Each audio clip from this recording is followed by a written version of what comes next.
그러니까 혹시 지금 이 뉴스웰 라이브를 김포시에 거주하시는 시민 여러분들께서 보고 계시는 분 계십니까? 혹시나?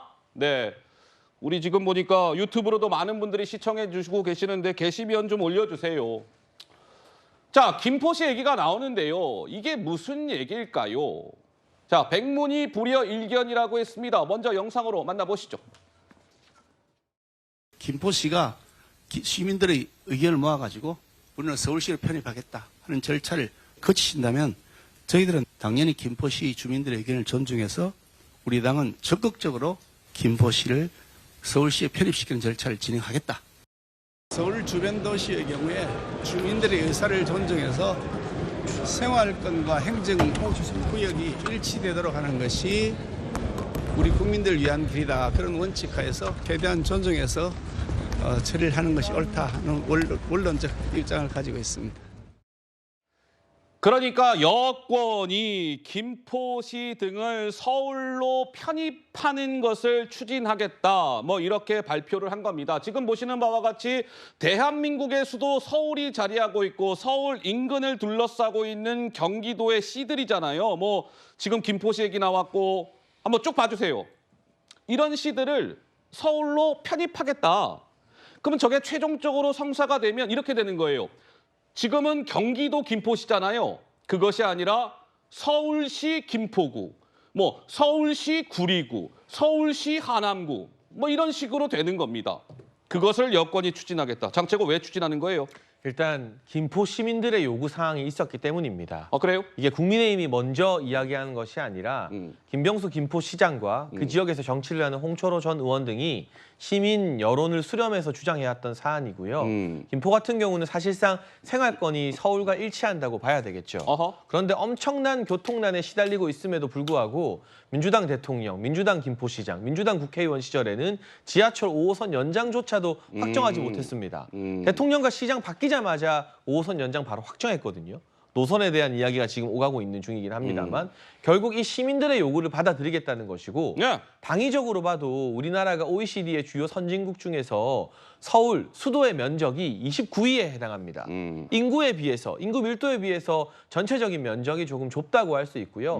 행정체계 개편을 통해서 인접한 수도권 도시에 대해서는 서울시로 편입을 하고 또 지나치게 비대한 경기도 같은 경우는 이번에 재구조조정하는 게 주민들의 요구와 맞닿은 사안이라고 보고 있고요. 전 이게 민주당 입장에서는 참 까다로운 외통수라고 생각을 하는 게 그래요? 아니 이게 문제면 반대하시면 돼요. 반대하면 된다? 김포 편입에 대해서 반대한다. 근데 지금 민주당이 당론을 못 정하고 있어요. 당론을? 네, 경기도 지역 민주당 다 국회의원들이거든요. 기자들이 인터뷰해봐도 일부는 좀 여론을 봐야겠다. 뭐 우물쭈물해요. 그러니까 국민의힘이 이거를 뭐 절차적으로 이렇게 빨리 발표하는 게 맞느냐는 절차에 대한 비판은 나오는데 그래서 이게 잘못된 정책이고 싫으면 민주당 중앙당에서 이재명 대표나 홍익표 원내대표가 이거 김포시 서울 편입 반대한다고 하세요. 당론으로 그러지는 못하거든요. 그 자체가 이게 민주당 자체도 이 메가시티 서울이라는 공약을 반대할 명분을 찾지 못해서 지금 상당히 고심을 겪고 있는 게 아닐까 싶습니다. 네, 우리 서재현 대변인님. 네, 저는 반대합니다. 확실히 반대한다. 예, 왜냐하면 메가시티는 필요하죠. 근데 이제 부산이나 울산, 뭐 경남 이런 지역에 규모의 경제가 안 되고 계속 인력이라든지 에너지라든지 모든 정보의 원천이 서울로 가기 때문에 우리나라가 국토 균형 발전에 의해서 안 된다. 그래서 메가시티는 불경 같은 지방에서는 필요한데 지금 서울이 지금 뭐 1,000만에서 800만 줄어든 이유가 땅값이 비싸잖아요. 그러니까 지금 뭐 김포라든지 경기도가 지금 계속 인구가 늘어나는 것인데 저는 선거공학적으로 저는 국민의힘이 자충수를 둔 이유가 당연히 김포시가 서울로 되면 지주라든지 땅을 가지신 분들은 좋아하죠. 땅값이 오르나. 그러나 거기에 계신 20대, 40대 대부분 다 전세입니다. 이 부분 집값 올라가면 그 피해 원성 어떻게 감당하시려고 그러나. 그리고 김포 주민이 원하는 거는 지하철. 그냥 이게 지옥철이잖아요. 이거 해결해 달라는 겁니다. 즉 빵을 달라는데 알겠습니다. 이 지금 국민의힘은 지금 우유를 주면서 우리 잘하고 있다고 얘기하는 거거든요. 그러니까 교통에 불편하면 교통에 대한 고민 해결해 주면 되지. 이것을 정말로 이게 의제라든지 형식이라든지 절차 생략하고 던져버리면 이게 나중에는 이게 국민의힘에서 이게 못 담을 것 같습니다. 저는. 우리 시청자 여러분들은 찬성하십니까? 반대하십니까? 한번 글들 올려주세요. 예, 찬성하신다는 분도 있고, 뭐 반대하신다는 분도 있는 것 같고, 뭐 그런데요.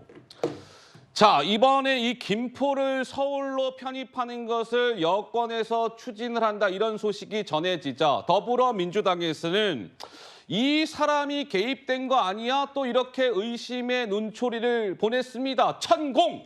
들어보시죠. 윤석열 정부 들어서 논리적으로 상식적으로 이해하기 어려운 정책 결정마다 매번 등장하는 인물이 있습니다.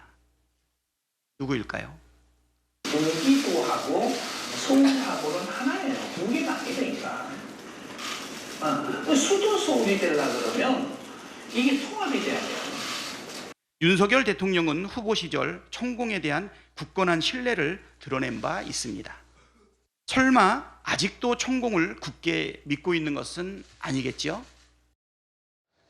이게 엄청난 건데요. 이걸 추진하는 것은. 근데 더불어민주당에서는 여권이 이런 걸 추진하는 건 아마 저 천공이 아마 뭔가 가이드라인을 줘서 하는 거 아니야? 이렇게 의심하고 있는 듯하죠. 박찬대 최고의 얘기를 들으면. 강득구 민주당 의원은 윤석열 정권에서 이해 안 되는 일은 천공을 보라. 그러면 이해가 된다. 신영대 의원은 한 발 더 나갔습니다. 총선 전략마저 천공의 지령을 받고 지금 국민의힘이 선거를 치르려고 하는 것입니까? 국민들이 천인공노한다. 이렇게 소셜미디어에 적었습니다. 전지현 변호사님 어떻게 생각하세요? 얼마 전에 안민석 의원이 요즘 연예인 마약 사건 왜 이렇게 많이 터지냐 그랬잖아요. 거의 그 수준의 얘기라고 생각을 하는데 네.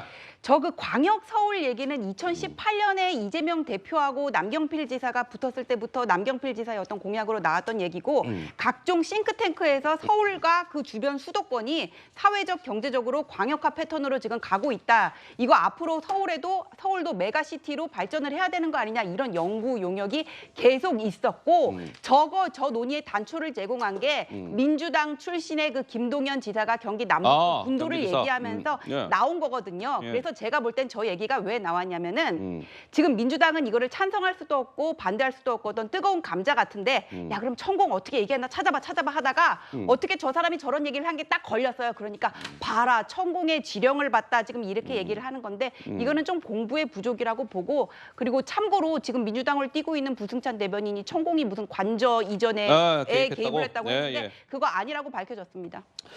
그러니까요. 그래서 정치권에서는 국민의힘이 총선을 한 6개월 정도 앞두고 수도권 표심을 얻기 위해서 과감한 승부수를 던졌다. 뭐 이런 평가가 나오는데 장최고 한 말씀 꼭 하셔야 되겠습니까? 그러니까 민주당 지도부에서 천공 탓 뭐 이런 거 하지 마시고 반대하세요. 그러니까 서지현 의원님 개인 의견 말고 지도부 공식 당론으로 이게 마음에 안 들고 잘못된 거고 천공 때문이면 반대하십시오. 왜 반대도 못하고 우물쭈물 변죽만 울립니까? 여기에 대한 민주당의 공식 입장이 저는 궁금합니다. 찬성이든 반대든 입장을 좀 명확히 밝혀주시면 그 이후에야 우리가 토론을 할 수 있지 않겠습니까? 알겠습니다. 찬성 입장이 나올지 반대 입장이 나올지 한번 지켜보도록 하겠습니다.